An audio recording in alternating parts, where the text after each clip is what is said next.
Hi friends. आज के इस एपिसोड में हम डिस्कस करने जा रहे हैं आपके साथ जुलाई 23 मंथ की बहुत ही इम्पॉर्टेंट कंप्लाइंसेस सभी एक्ट्स के अंतर्गत।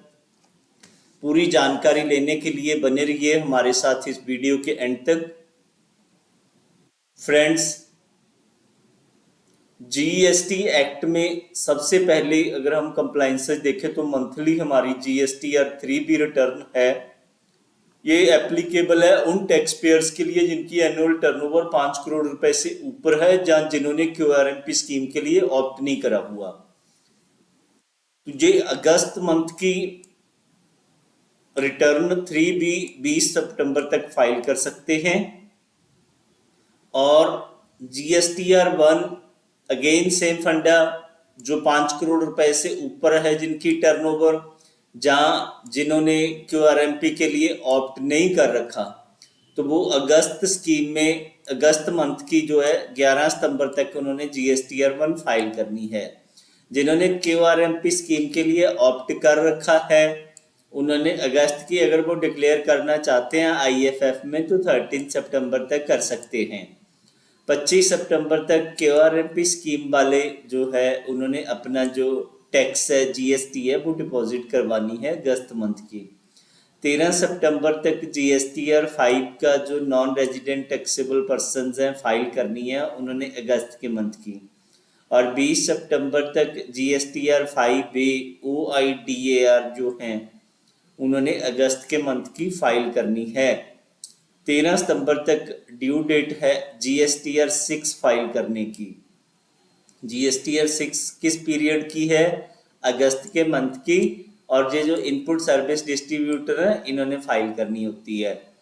और GSTR 7 जो है हमने 10 सितंबर तक फाइल करनी है, अगस्त के मंथ की फाइल करनी है। और जो पर्सन TDS डिडक्ट करते हैं GST के अंतर्गत उन्होंने फाइल करनी होती है। GST 10 सितंबर तक है, ई कॉमर्स ऑपरेटर्स ने फाइल करनी होती है। और जो TDS जिन्होंने ई कॉमर्स ऑपरेटर्स ने डिडक्ट करना होता है अगस्त के मंथ की है। 28 सितंबर तक GSTR 11 है, ये इनवर्ड सप्लाईज है उन पर्सनस ने जो having true IN for claiming GST refund अगस्त के मंथ का है। इनकम टैक्स एक्ट की जो कंप्लाइंसेस हैं फ्रेंड्स, ये तो थी सारी हमारी GST एक्ट की कंप्लाइंसेस। अब हम देखते हैं इनकम टैक्स एक्ट के अंतर्गत कंप्लाइंसेस, बहुत जरूरी कंप्लाइंसेस सितंबर के मंथ में है। 1 बाय 1 हम सारी डिस्कस करेंगे। तो इन कंप्लाइंसेस में है 7 सितंबर को हमने TDS जमा करवाना है जो हमने अगस्त के महीने का डिडक्ट करा हुआ है। तो 30 सितंबर जो है ड्यू डेट है audit report, tax audit report जिन लोगों के लिए कॉर्पोरेट या नॉन इसके लिए अनिवार्य है उनकी लास्ट डेट 30 सितंबर है। कॉर्पोरेट और नॉन कॉर्पोरेट एंटिटीज जिन्होंने अपना अकाउंट ऑडिट करवाने होते हैं या 31 अक्टूबर जिनकी ड्यू डेट है रिटर्न फाइल करने की। 30 सितंबर ड्यू डेट है क्वार्टरली स्टेटमेंट जो TCS की है, डिपॉजिट किया है जून के महीने का, वो फाइल करने की। ये आपको बता दें कि जून के महीने की जो ड्यू डेट है ये एक्सटेंड होके 30 सितंबर कर दी थी। फिर 30 सितंबर ड्यू डेट है TDS की स्टेटमेंट जून क्वार्टर की फाइल करने की। और 15 सितंबर में तक आपने एडवांस टैक्स की जो अपनी दूसरी इंस्टॉलमेंट है वो जमा करवानी है फाइनेंशियल ईयर 23-24 की। 14 सितंबर तक आपने TDS सर्टिफिकेट इशू करने हैं जो टैक्स आपने डिडक्ट करा था 194IA के अंडर जुलाई के महीने में इमूवेबल प्रॉपर्टी पे होता है। 14 सितंबर ही लास्ट डेट है TDS सर्टिफिकेट इशू करने की जो आपने सर्टन रेंट पेमेंट्स पे TDS काटा है 194IB के अंतर्गत जुलाई के महीने का है। तो जुलाई के महीने का ही नेक्स्ट TDS है हमारा 194M के अंतर्गत। ये होता है रेजिडेंट कॉन्ट्रैक्टर या रेजिडेंट प्रोफेशनल्स को जो है ये जुलाई के महीने का जो है टीडीएस हमने डिडक्ट किया है, उसका सर्टिफिकेट देने की 14 सितंबर लास्ट डेट है।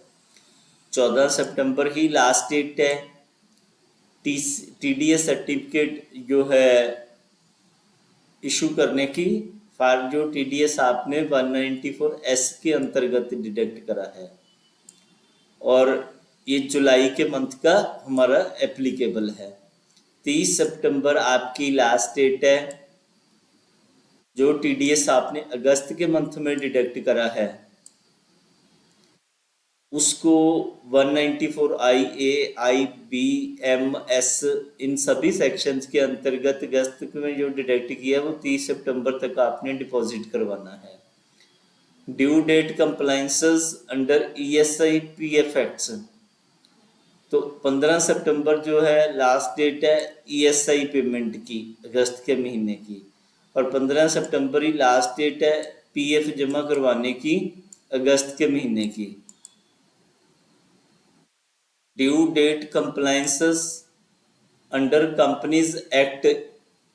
कंपनीज एक्ट में बहुत ही इंपॉर्टेंट कंप्लायंसेस है इस बारी। पहली कंप्लायंस क्या है, 27/9/2023 तक AOC 4 फाइल करना होता है OPC के केस में। ये OPC के केस में एक बहुत बड़ी शॉर्ट कमिंग है, इसके काफ़ी लोगों को ये न्यू शुरू करते हैं वेंचर पेनल्टीज लगती हैं, तो इसलिए इसको ध्यान में रखना है। और 30 सितंबर लास्ट डेट है DIR 3 KYC सबमिट करने की।